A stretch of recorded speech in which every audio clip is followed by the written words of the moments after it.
Captain Zara stared at the screen in her command chair, her three eyes blinking in sequence. Something was wrong with the data. It had to be wrong. Run the scan again, she told her science officer.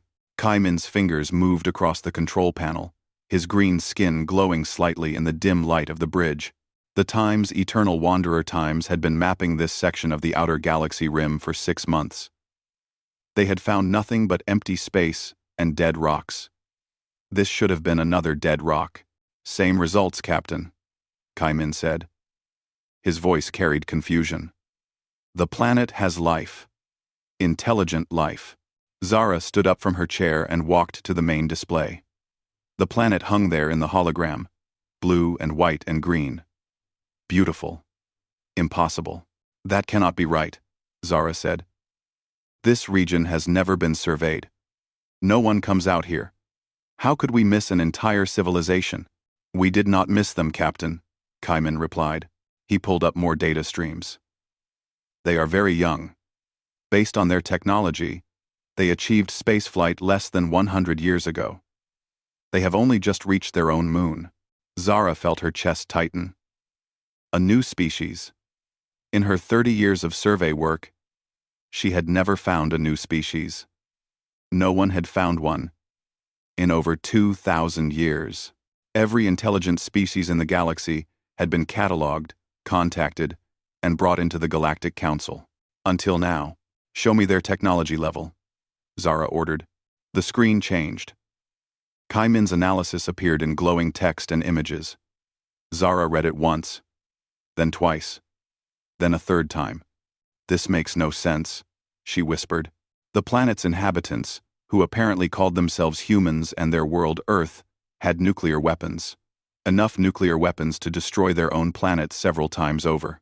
They had satellites orbiting their world, a space station, and probes sent to nearby planets. They had global communication networks that connected their entire population, but they also had war, active wars, poverty, disease, starvation in some regions, while others had excess. They had no unified planetary government.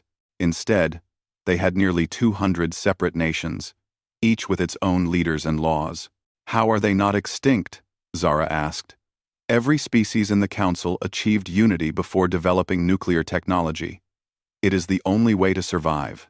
These humans have had these weapons for almost a century, and they still have not unified? Kaimin shook his head slowly. There is more, Captain.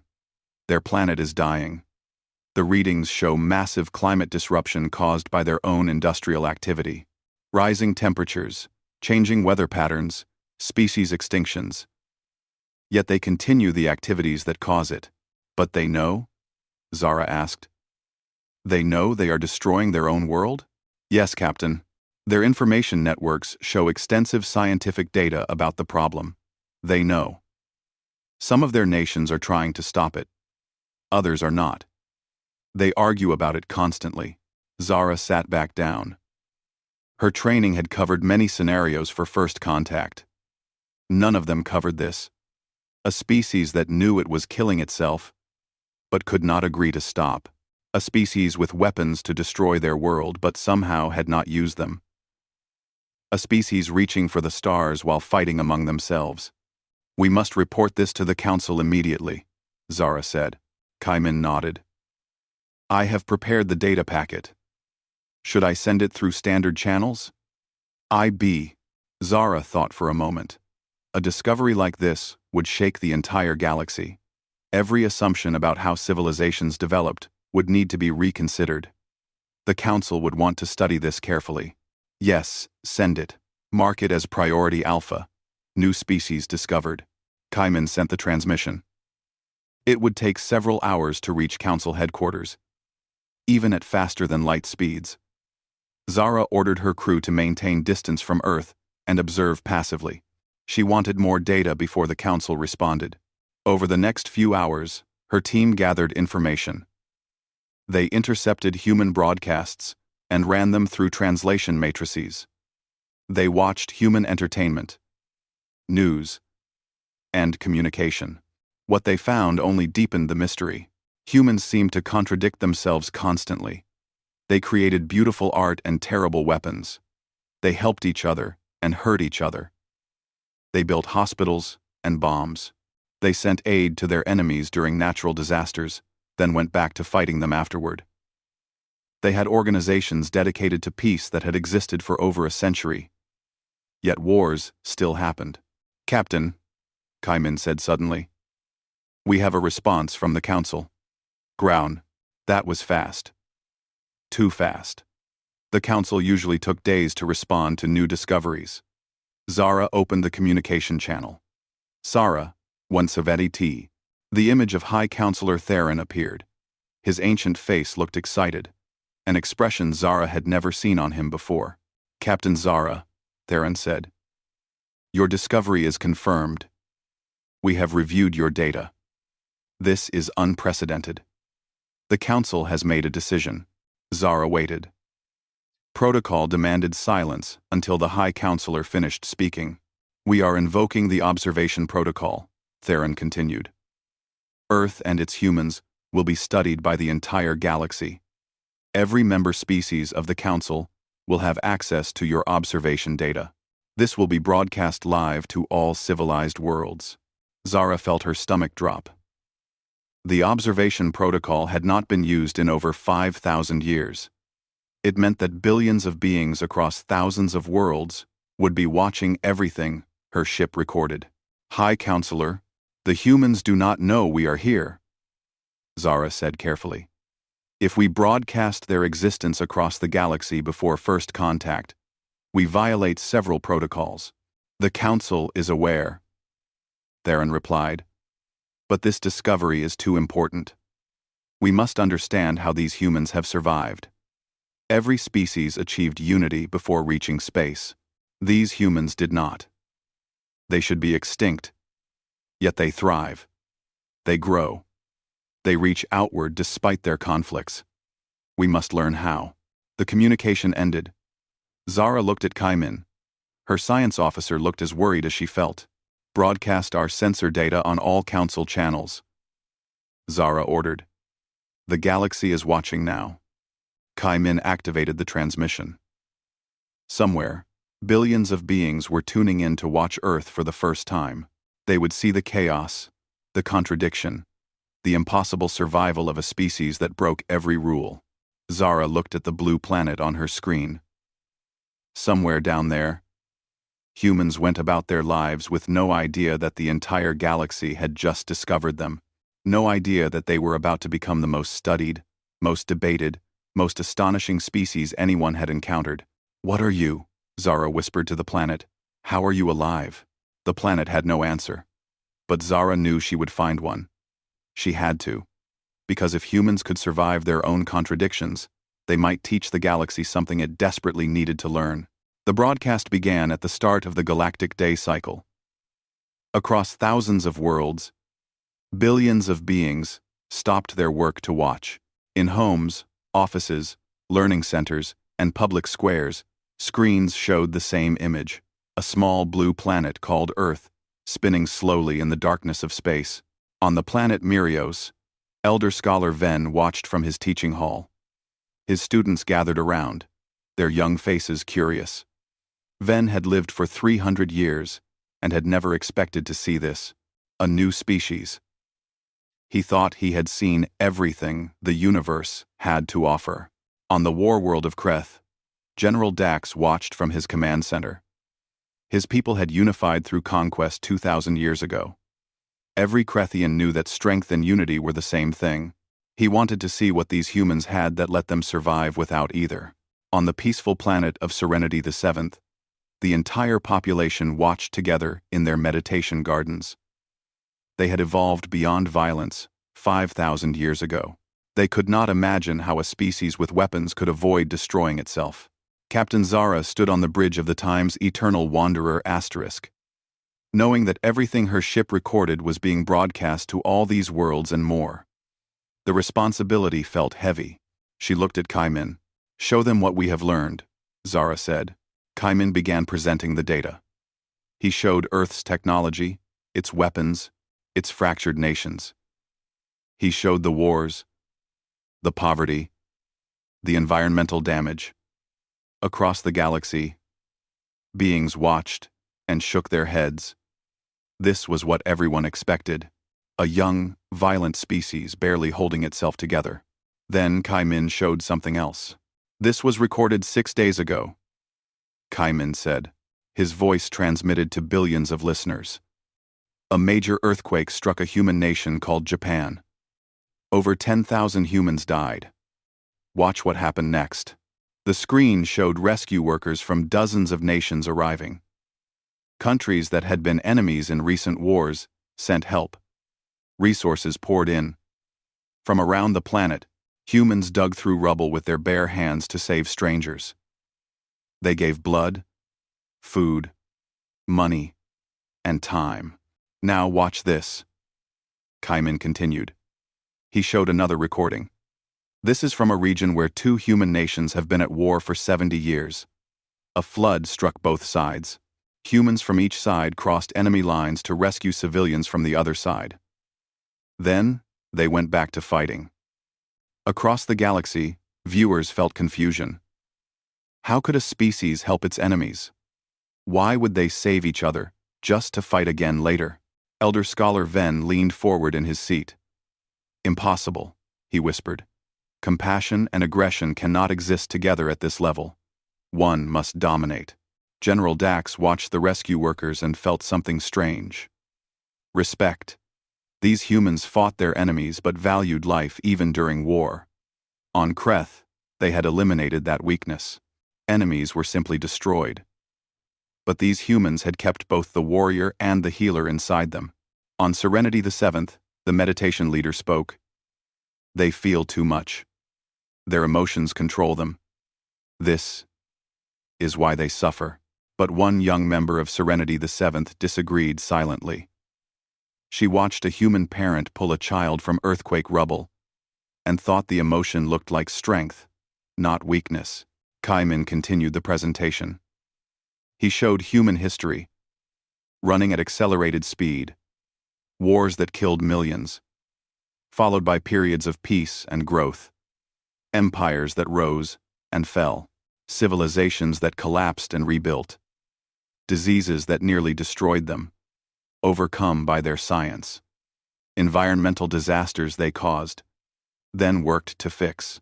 They should have gone extinct 47 times by our calculations, Kaimin said. Here are the events that should have ended them. The list appeared. Nuclear standoffs where weapons were ready to launch but never did. Plagues that killed portions of their population but not all. Climate changes they survived through adaptation. Asteroid strikes they endured. Ice ages. Volcanic eruptions. Mass extinctions that killed most life on their planet. But somehow, humans and their ancestors survived. How? Someone asked in the council chamber. The question echoed across the galaxy. How? Zara stepped forward. We have been studying their behavior patterns. We believe we have found something important. Kaimin. Show them the pattern analysis. The screen split into hundreds of smaller images. Each showed humans in different situations. Humans helping each other. Humans fighting each other. Humans creating art. Humans making weapons. Humans exploring. Humans destroying. Humans loving. Humans hating. Every other species in the council achieved space travel through one path, Zara explained. Either complete unity like the Serene ones, or complete conquest like the Crethians, or hive connection like the Zentari. Humans have achieved none of these. They remain divided. They remain individual. Each human chooses their own path. That is madness, Elder Scholar Ven said in his teaching hall. Individualism at that scale should create chaos. They should destroy each other. They do create chaos, Zara said, as if she could hear him. But watch what happens with that chaos. Kaimin showed more footage. A human scientist in one nation made a discovery. Within days, scientists in other nations, even enemy nations, confirmed and built upon it. A new technology appeared in one place. Within months, humans everywhere adapted it, improved it, and spread it further. They compete viciously, Zara explained. This competition drives rapid innovation, but they also cooperate globally on science, medicine, and exploration. They share information even while fighting wars. It seems contradictory, but it works. General Dax stood up in his command center. He finally understood. Humans were warriors who had learned they did not need to destroy everything to win. They were competitors who knew cooperation made everyone stronger. They held both truths at once. Kaimin brought up another recording. This is their approach to their dying planet. Some nations are trying to fix the damage. Others resist change. They argue constantly. But watch the trend over time. A graph appeared, showing Earth's environmental data over decades. The damage slowed. In some areas, it reversed, not because humans agreed on a solution, but because enough of them chose to act despite disagreement. They do not wait for unity, Zara said quietly. Those who see the problem fix it. Others follow when they are ready. Some never follow. But enough do to make progress. Across the galaxy, the mood shifted. This was not a doomed species stumbling toward extinction. This was something else. Something that challenged everything the Council knew about civilization. Elder Scholar Venn sat back in his chair. He would need to rewrite his textbooks. Everything he had taught about necessary conditions for intelligent species to reach space was wrong. Humans proved it. On Serenity the 7th, the young member who had disagreed with her leader spoke up. Perhaps emotion is not weakness. Perhaps they survived because they feel so much, not despite it. Her leader did not answer. But he did not silence her either. General Dax turned to his officers. I want full analysis of human tactical adaptations. They fight differently than anyone we have encountered. We need to understand it. Finger Sev. X. End. 1-1. End. 1-1. 1-1. In the council chamber, High Counselor Theron watched the broadcast with the other leaders. He saw the debate beginning among them. Some wanted to help humanity. Others wanted to quarantine them. Some saw opportunity. Others saw threat. But they all saw one thing clearly. Humanity was unlike anything the galaxy had encountered before. And they had survived things that should have killed them 100 times over. Zara looked at the blue planet on her screen. The galaxy was watching, judging, debating. But Earth spun on, unaware. Down there, humans continued their contradictory existence, fighting and helping, destroying and creating, dying and being born, surviving. Captain, Kaiman said. The Council is requesting we proceed to Phase 2 of observation. They want to see how humans respond to stimulus. Kaiman said. We have one to side weak speak. Amen said. Amen said. We have weeks, Amen said. Kaiman said. Zara nodded slowly. The real test was about to begin. The Council's orders arrived encrypted and marked urgent. Zara read them twice before believing what they said. They wanted to test humanity, to see how humans would respond to knowing they were not alone in the universe. They want us to reveal ourselves? Kaiman asked, his voice tight with worry. But we have not prepared them. We have not established communication protocols. This violates first contact procedures, not full contact, Zara explained. We are to make our presence known visibly, but not threateningly. Lights in their sky. Something they cannot miss, but cannot identify. The Council wants to observe their response. Kaimin's skin shifted to a darker green, a sign of stress in his species. Captain, we are treating them like laboratory subjects. This is not respectful, Zara agreed, but she had her orders. The Council wants to understand human decision-making under stress. They need to know if humanity will unite in the face of the unknown or fracture further. Deploy observation satellites in visible orbit. Configure them to reflect their sun's light. Make them Obvious.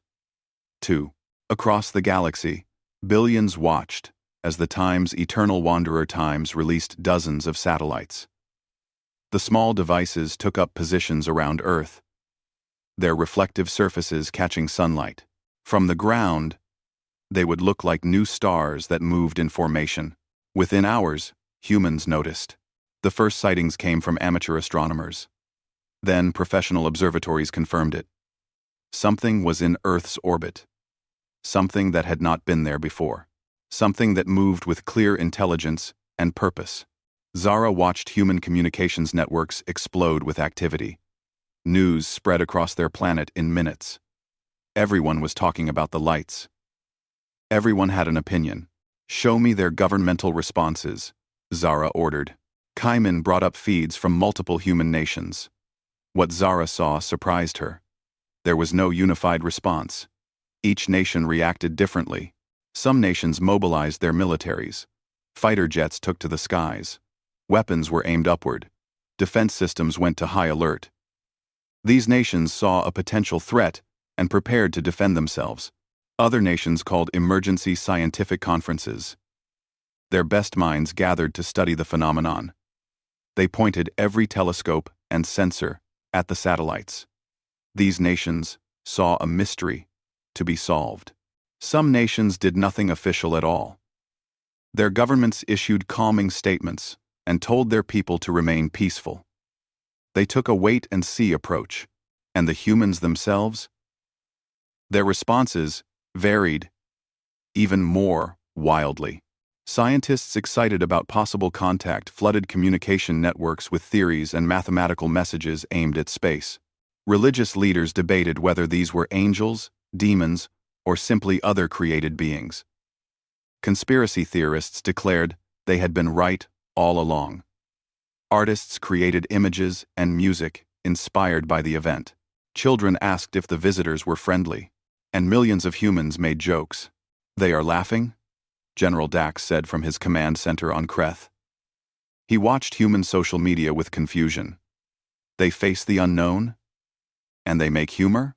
On Serenity the 7th, the meditation leader was equally baffled. They should be in chaos. Their emotions should overwhelm them. But they are processing this through humor and creativity? Elder Scholar Ven watched with growing fascination.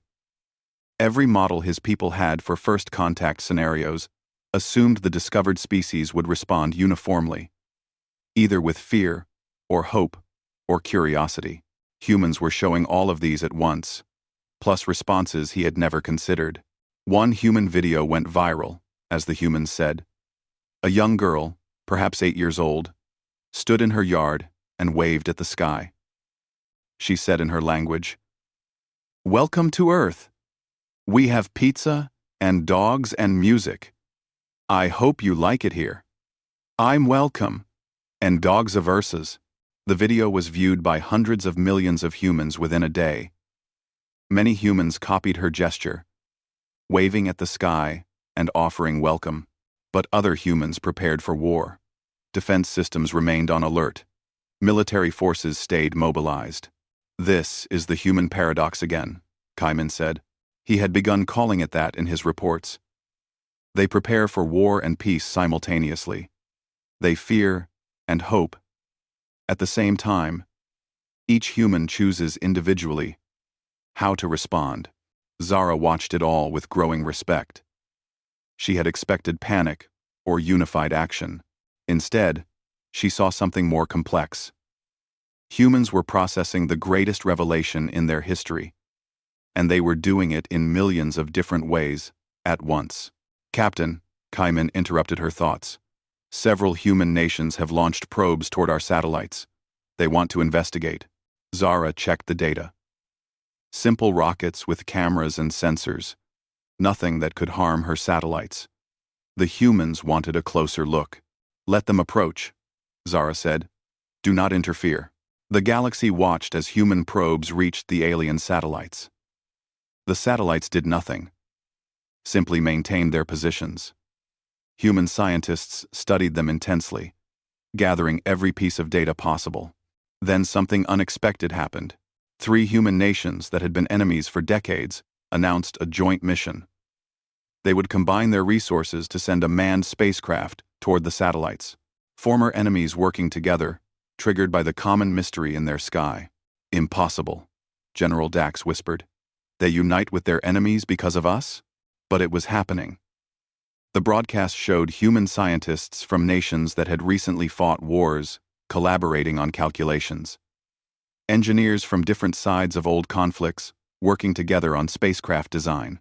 Politicians who had condemned each other now sat at the same table, planning humanity's response to the unknown. They are not unified, Elder Scholar Venn observed. Look closely.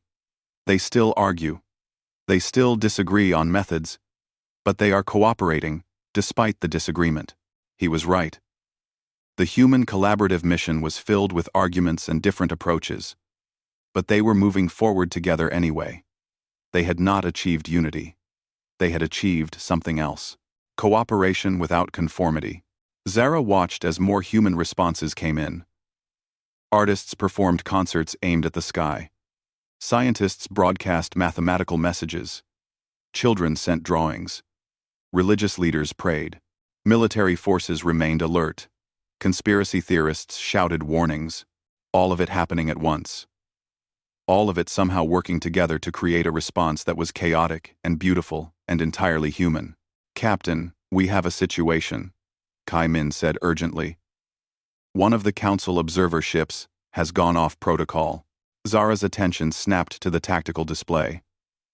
A ship from the militant Krethian delegation had deployed a resource extraction probe toward Earth. It was heading for the human moon. They are testing human defenses, Zara realized. Without authorization, the Krethian probe was small but obvious. Any human looking at their moon with a decent telescope would see it land and begin mining operations. It was a violation of observation protocols and a potential act of aggression. Should we intercept it? Kaiman asked. Zara hesitated. If she stopped the probe, she would reveal division among the observers. But if she let it proceed, humans might see it as a hostile act. Before she could decide, human detection systems spotted the probe. Zara watched as human military forces tracked the object. Weapons systems locked on. The probe was heading for their moon, mining equipment obvious in its design. To humans, this looked like theft, an invasion, a claim on something they considered theirs. Across the galaxy, billions held their breath. Would humans fire? Would they see this as an act of war? Their weapons were primitive compared to galactic technology, but they could destroy the probe easily. The probe landed on the moon's surface. Its mining equipment activated. It began extracting resources. Human military systems remained locked on target. Fingers hovered over firing commands. Nations debated responses. Some demanded immediate destruction of the probe. Others urged caution. Then a third option emerged from the chaos of human discussion. A coalition of human nations quickly organized a mission, not to destroy the probe, but to capture it intact. They would study it, learn from it, and understand it. But they would not allow the theft to continue. Within 36 hours, human spacecraft launched. Multiple nations contributed to the mission. The ships were crude by galactic standards, but they were fast and determined. Zara watched with amazement as human spacecraft reached their moon and surrounded the probe. Using tools and techniques obviously improvised in desperate haste, they captured the device without destroying it. They shut down its mining operations and began transporting it back to Earth for study. They did not destroy it, General Dax said in wonder. They had every right to destroy it as an invasion, but they chose to capture and understand instead. On Serenity the 7th, the young member who had spoken before spoke again. They are not peaceful by nature, but they choose peace when possible. That is different than what we achieved. We had to evolve beyond violence. They can be violent but choose otherwise. The human coalition transported the probe to a neutral research facility. Then they did something that shocked the watching galaxy. They announced they would study it openly, sharing all findings globally. Even nations not part of the capture mission would receive the data. And then they sent a message. It was mathematical at first. Basic concepts any technological species would understand. Then, it became more complex. The message was simple in its meaning. We detected your probe. We have it now. We wish to learn, not fight. We await your response. The galaxy watched in stunned silence as humans made first contact not with fear or aggression, but with an outstretched hand and a boundary clearly drawn. You cannot take from us, the message said, but we will talk with you. In her command chair, Zara felt something shift. The test was supposed to reveal human weaknesses. Instead, it had revealed something else entirely, strength tempered with wisdom. Power held in check by choice. Unity achieved not through conformity, but through collaboration, despite difference. Zara opened a channel to Council headquarters. High Counselor Theron, I am recommending we proceed to official first contact. These humans have passed your test. They have more than passed it. The council chamber fell into rare silence after Zara's recommendation. Thousands of representatives from hundreds of worlds considered what they had witnessed. The debate that followed would determine humanity's future. High Counselor Theron spoke first. We have observed this species called humanity for 9 days. We have tested them. We have seen their response to the unknown. Now we must choose. Do we welcome them, quarantine them, or attempt to control them? Elder Representative Venn stood, his ancient frame still strong. I have studied species development for 3 centuries. Humanity violates every principle I thought was absolute. They achieved space travel without unity. They survived nuclear weapons without peace. They face extinction-level environmental collapse while still debating solutions. By all logic, they should be dead. Yet they thrive. They thrive in chaos. Interrupted Councillor Dax of Kreth. His massive form dominated his section of the chamber. But I do not see weakness in this. I see adaptation. My people unified through conquest because we needed strength. These humans found strength without conquest. They are warriors who choose when to fight. This shows greater discipline than my own people achieved. A representative from Serenity the Seventh rose, her form glowing with agitation. They are too emotional, too violent. They will bring chaos to the council. We should quarantine them until they evolve beyond their primitive aggression. But they already evolved beyond it. Councillor Dax countered. They have the capacity for violence, but increasingly choose otherwise. Is that not better than never having the capacity at all? They hold both war and peace inside them and select which to use. We selected by evolution. They select by choice. The debate continued for hours. Representatives argued across the spectrum. Some saw humanity as a threat to galactic stability. Others saw them as fascinating subjects for study. A few saw them as potential allies. Then, Representative Jin A of the Harmony Collective spoke. She was known for her wisdom and rarely spoke in council debates. When she did, others listened. We are asking the wrong question, Jin A said quietly. The chamber fell silent. We debate whether to accept humanity into our council. But consider what we have witnessed. When we tested them, they did not respond as we expected. They did not unify under threat. They did not panic into chaos. Instead, each human chose their response. And somehow those millions of individual choices created a collective action that was both strong and measured. She gestured to the displays showing Earth. We achieved peace through evolution or revolution. We became unified through biology or force. But humans are achieving something we never did. They are learning to cooperate while remaining diverse. They are finding peace while retaining the capacity for war. They are solving planetary-scale problems without agreeing on the solutions. That is inefficient, someone objected. Is it? Janae asked. We have been observing them for 9 days. In that time, they have advanced their space technology by what our experts calculate as 5 years of normal development. The presence of the unknown accelerated their innovation. Their disagreements forced them to consider multiple approaches simultaneously. Their diversity means, if one solution fails, they have others ready. Perhaps their way is not inefficient. Perhaps it is simply different than what we know. High Counselor Theron nodded slowly. You suggest we have as much to learn from them as they have to learn from us. I suggest we consider what happened with the Crethian probe, Janae replied. Humanity had every right to destroy it as an act of aggression. They had the capability. Instead, they captured it, studied it, and shared the knowledge openly among their own nations. Then, they sent a message of peace while drawing a clear boundary. They showed strength and restraint in the same action. When have we seen such balance? In her ship, Zara watched the council debate through the broadcast. Kaimin stood beside her, monitoring human communications. The humans still did not know the extent of what was happening, only that something had responded to their message.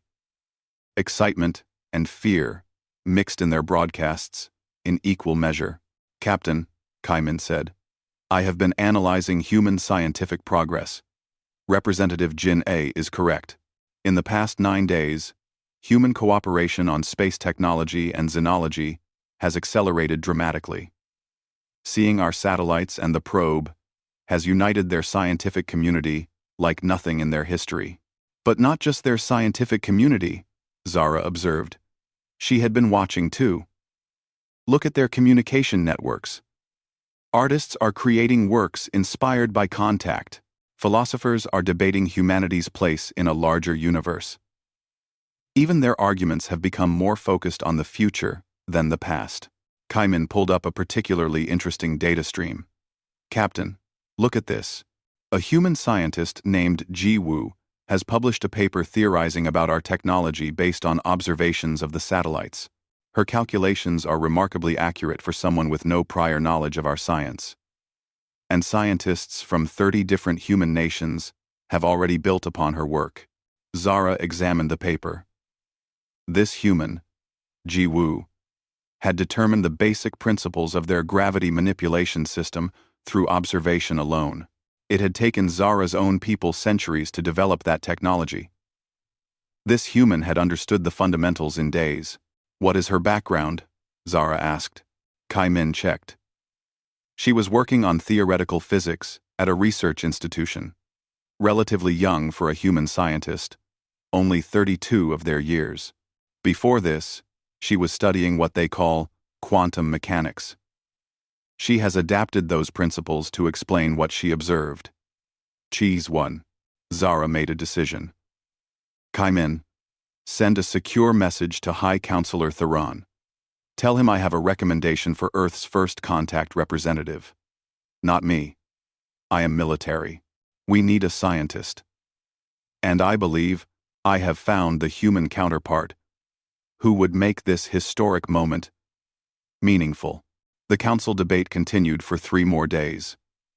Representatives examined every aspect of humanity: their art, their science, their history, their potential.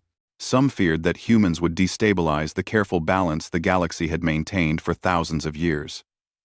Others argued that the galaxy had become stagnant and needed the chaos humans brought. Finally, High Counselor Theron called for a vote. The question was simple. Should humanity be offered contact and eventual membership in the Galactic Council? The vote was closer than any in Council history. But when the count finished, the decision was made. Contact would be offered, but not full membership yet. Humans would have probationary status. They would be watched, guided, and slowly integrated if they proved capable. Zara received the official orders. She was designated as First Contact Ambassador. She would land on Earth in 7 days. The location would be neutral ground, not controlled by any single human nation. The humans would be notified in advance and given time to prepare representatives. But there was a condition in her orders that surprised her. The council wanted the humans to choose their own representatives, not governments alone, but a cross-section of their species: scientists, artists, leaders, and ordinary citizens. The council wanted to see who humanity chose to speak for them. Zara composed the message carefully. It would be the first official communication from the Galactic Council to humanity. It needed to be clear, non-threatening, and respectful. People of Earth, the message began in mathematical language, then translated into their major languages. We are the Galactic Council, representing civilized species across this galaxy. We have observed you and found you worthy of contact. We wish to meet in peace. We offer knowledge, friendship, and eventual membership in our community. We ask that you select representatives who speak for your diverse nature. We will land in 7 of your days at coordinates you will determine. We await your response with hope. The message transmitted. Kai Min monitored as it was received by human communication systems around their planet. Then, they waited. The human response came within hours. Not just from governments, but from their people directly. Millions of messages flooded back. Some in mathematics, some in languages, some in music and art. The overwhelming theme was welcome mixed with cautious curiosity. Then the formal response came from a coalition of human nations. They agreed to meet. The location would be a research station in a place they called Antarctica, controlled by international treaty rather than any one nation. Neutral ground, as Zara had hoped, and they listed their representatives: scientists, including Jiwoo, leaders from multiple nations, an artist, a philosopher, a doctor who worked in conflict zones, a teacher, and, at their own insistence, 3 children who had asked to be included. Zara read the list and smiled. They understand what we asked for. They are not sending their most powerful. They are sending their most representative. Quote, Kai Min looked worried. Captain, the Council may not approve of children being present at first contact. The Council asked to see humanity's true nature, Zara replied. Humanity's true nature includes protecting and involving their young. It is actually perfect. She composed her response, accepting the meeting terms. Across the galaxy, billions prepared to watch history unfold. Bets were placed on how the meeting would go. Scholars prepared analyses. Leaders considered implications. Artists began creating works commemorating the event before it even happened. On Earth, humans prepared too. Jiwoo received the message that she had been selected as a representative and felt the weight of her entire species on her shoulders. She was not alone. Every chosen representative felt the same enormous responsibility. In her laboratory, Jiwoo looked at her calculations about the alien technology one more time. She had been selected because she had reached toward understanding. She hoped that reaching toward each other would be enough. 7 days, until humanity stepped into a larger universe. 7 days, until the galaxy learned if humans could walk among the stars as equals. Zara looked at the planet Earth, spinning below her ship. What you are, she whispered to it, is survivors. Let us see if you can survive this too. The 7th day arrived. 8. 7th day. 8.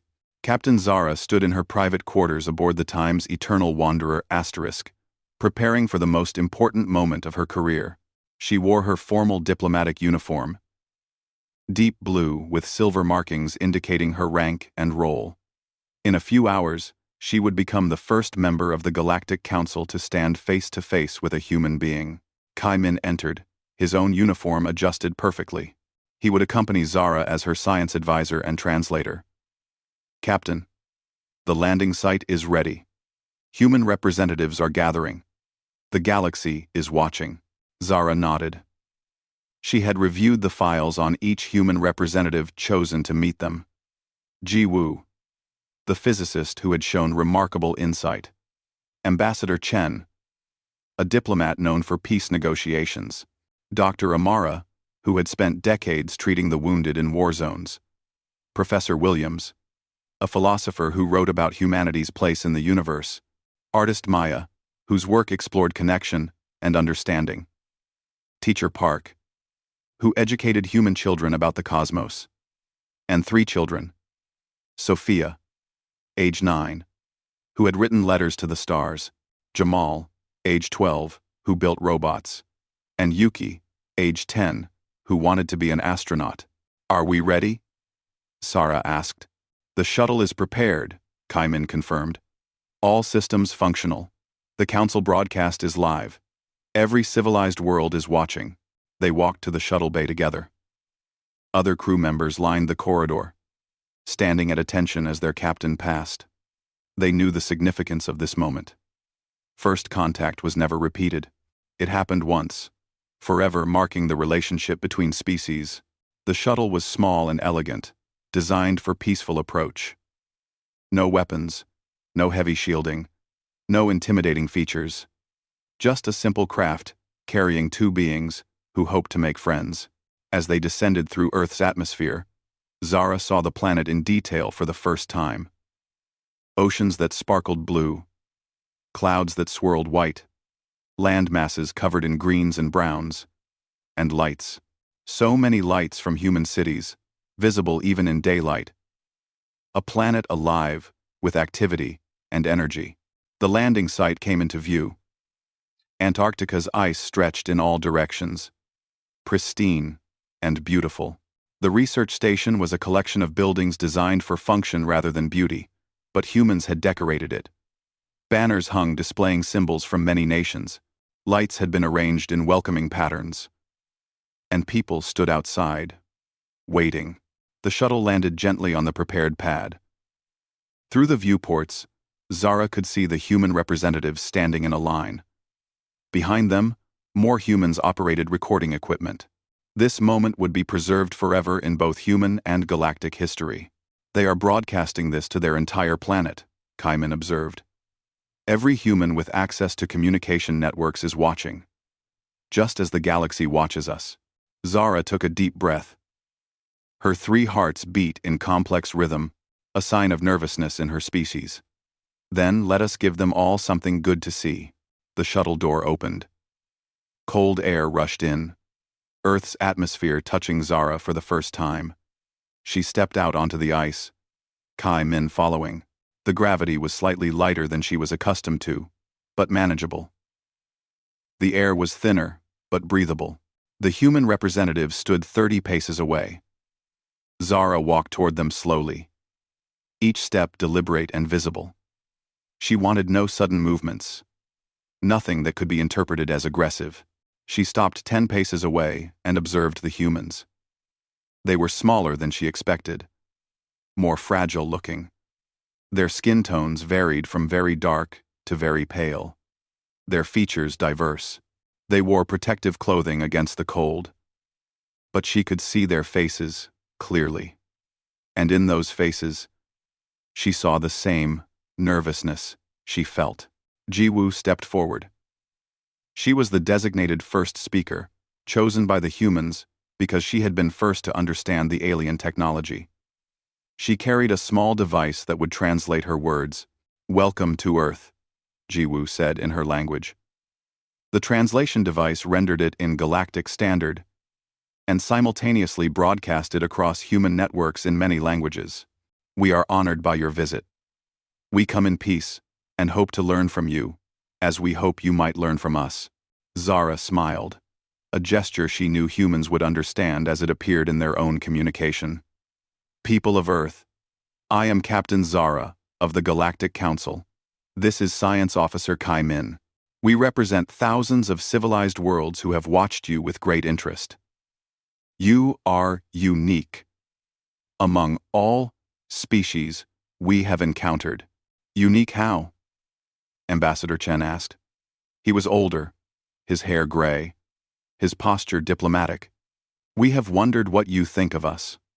"Oh, Zara considered how to answer honestly without overwhelming them. "Every species that reached the stars before you did so through unity. Either biological unity like hive minds, or cultural unity through evolution or conquest. You have achieved neither. You remain diverse, individual, often in conflict. By every model we have, you should have destroyed yourselves. Yet you thrive. You grow. You reach outward. This is unprecedented. Dr. Amara spoke next, her voice carrying the weight of experience. So we are chaos to you. Dangerous chaos. You are chaos, Kai-Min agreed. But we have learned it is not dangerous chaos. It is creative chaos. Your disagreements force multiple solutions. Your conflicts drive innovation. Your diversity means you adapt quickly. What we thought was weakness is actually a form of strength we never developed. Professor Williams adjusted his glasses, a human gesture of thought. You said you have watched us. For how long? 9 days of intense observation, Zara replied. But we have seen enough to recommend you for eventual membership in the Galactic Council. The humans reacted with visible surprise and excitement. Ji Woo translated quickly for those whose devices had failed in the cold. And Zara heard gasps and exclamations in multiple languages. But first, Zara continued, we must understand each other. We offer knowledge, technology, and friendship. We ask for the same in return. We propose a cultural exchange. Some of your people come to our worlds. Some of our people remain here. We learn from each other. What about our conflicts? Ambassador Chen asked carefully. Our wars, our environmental problems, our divisions. Will you intervene? Zara had expected this question. The council had debated it extensively. No. We will offer knowledge and advice. But your species must choose its own path. Imposed unity fails. You must find your own way to cooperation, just as you have been doing. We will not interfere with that process. Artist Maya spoke for the first time, her voice quiet but clear. Are there other species like us out there? Other chaotic ones? No. Kai-Min replied. You are the first. That is why the entire galaxy is watching this moment. They want to know if chaos can walk among the stars. They want to know if diversity can survive first contact. You are proof that different paths can lead to the same destination. The 3 children had been silent until now, standing with the adults and watching with wide eyes. Sophia, the youngest, suddenly stepped forward. The adults moved to stop her, but she had already started speaking. Are you going to be our friends? She asked simply. The question, so direct and innocent, carried across the broadcasts to billions of viewers on both sides. Zara knelt down to be at eye level with the small human child. She saw no fear in Sophia's face, only curiosity and hope. Yes, Zara said gently. We would like to be your friends. Would you like to be ours? Sophia smiled and nodded. Then she did something unexpected. She stepped forward and hugged Zara. For a moment, time seemed to freeze. The alien captain and the human child, embracing on the ice of Antarctica, while 2 universes watched. Zara felt the small human's warmth, her trust, her hope. She carefully returned the hug, mindful of her greater strength. When Sophia stepped back, she was still smiling. Across the galaxy, the broadcast continued. On Kreth, General Dax felt something unfamiliar in his chest. On Serenity the 7th, the young member who had questioned her elders smiled with tears in her eyes. In council chambers, High Counselor Theron nodded with satisfaction.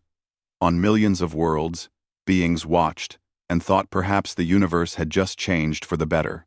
On Earth, humans celebrated, not with unity, because that was not their way, but with joy expressed in thousands of different ways simultaneously. Some prayed, some danced, some cried, some shouted, some simply stared at the sky in wonder. Ji Woo approached Zara. Captain, I have many questions about your technology, about the galaxy, about everything. And I have questions about you, Zara replied. How you survived. How you innovate. How you hold such contradictions inside you. And remain functional.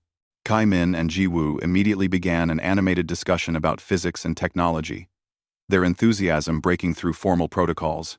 They spoke different languages but communicated perfectly through mathematics and shared curiosity. Ambassador Chen stepped forward. Captain Zara, we should discuss the practical matters. How will this exchange work? What do we need to prepare? Captain Zara, walk with me, Zara said. Let us discuss while we begin to know each other. The formal meeting dissolved into smaller conversations. Humans and aliens mixing, asking questions, sharing ideas. The children showed Jamal's robots to Kai Min, who was delighted by their creative if crude engineering. Dr. Amara discussed medical science with a Galactic Council physician who had accompanied the shuttle. Artist Maya sketched Zara's features, while Professor Williams debated philosophy with another council member. Hours passed. The Antarctic sun hung in the sky. This region, in its summer season of constant daylight. The conversations continued, breaking only when someone needed rest or food. Humans offered their food to the aliens cautiously, and were relieved when Zara's species could consume it safely. In return, Zara offered nutrient packs from her ship, which humans found bland, but edible. This is going well, Kai Min observed quietly to Zara during a brief, private moment. Better than anyone predicted. They are easy to talk to, Zara agreed. Despite the differences, despite the strangeness, they make connection feel natural. As the day continued into evening by human reckoning, Ambassador Chen called for formal statements. Both sides would make declarations for their respective peoples. Defining this new relationship, Ambassador Chen spoke first for humanity. Today, humanity takes its first step into a larger universe. We come not as supplicants seeking salvation, nor as conquerors seeking dominance. We come as equals, offering our friendship, our knowledge, and our unique perspective. We are imperfect. We acknowledge our conflicts, our problems, our divisions, but we are learning, growing, and reaching outward. We accept the Galactic Council's offer of cultural exchange and eventual membership. But we ask for patience as we prepare our world for this new reality. We ask for respect for our diversity, and we promise to contribute what we can to the galactic community. Zara stood to respond. The Galactic Council welcomes humanity. You are unlike any species we have known. But we have learned that different does not mean lesser. Your chaos is creative. Your conflicts drive growth. Your diversity is strength. We offer you probationary membership, with full membership possible when both our peoples agree you are ready. We will not force unity upon you. We will not demand you change your nature. We ask only that you continue to reach outward, continue to survive, and continue to be yourselves. The galaxy is better for having found you. We look forward to learning what you will teach us. The statements concluded. Zara prepared to return to her ship. It had been decided that she would return daily for continued meetings while the cultural exchange was organized. But this first day had achieved something more important than any negotiation. It had proven that humans and the galaxy could meet as equals. Before boarding her shuttle, Zara looked at the assembled humans one more time. Ji Woo had tears on her face, though she smiled. The children waved enthusiastically. The adults looked tired but hopeful. Captain, Ji Woo called out. When you first saw us, what did you think? Truly? Zara considered the question. She thought of her first reaction to the impossible data, to the paradoxes and contradictions of human civilization. I thought, Zara said honestly, how are you alive? Everything we knew said you should have destroyed yourselves. Now I know the answer.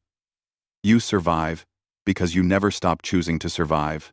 Each of you, individually, choosing hope over despair, cooperation over isolation, tomorrow over today. That is what makes you extraordinary." She paused, then added, "We call ourselves the Galactic Council. We represent order, stability, and peace achieved through unity. Perhaps we need what you represent: chaos, change, and peace achieved through choice.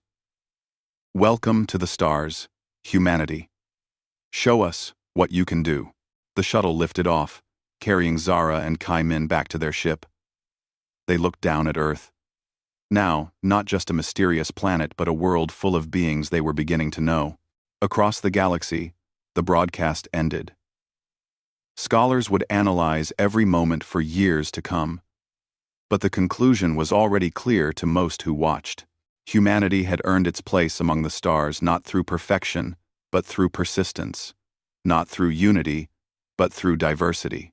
Not through being like everyone else, but through being uniquely, impossibly, magnificently themselves. In council chambers, High Counselor Theron composed his official report. It would be short because the broadcast had shown everything that mattered. He wrote simply, "First contact successful. Humanity welcomed. The galaxy changed today. We discovered that chaos and order can coexist. We learned that there are many paths to the stars, and we found that sometimes the species that breaks all the rules teaches the most important lessons. Recommendation: full support for human integration. They will challenge us. They will frustrate us. They will make us better." On Earth, Ji-Woo stood outside the research station long after the others had gone inside. She looked up at the stars, now knowing with certainty that they were full of life and possibility. Somewhere up there, Zara was looking down at Earth, two beings from two different worlds, having just changed the universe forever with a simple handshake and a child's hug. Humanity had found the stars. And the stars had found humanity. The galaxy would never be the same.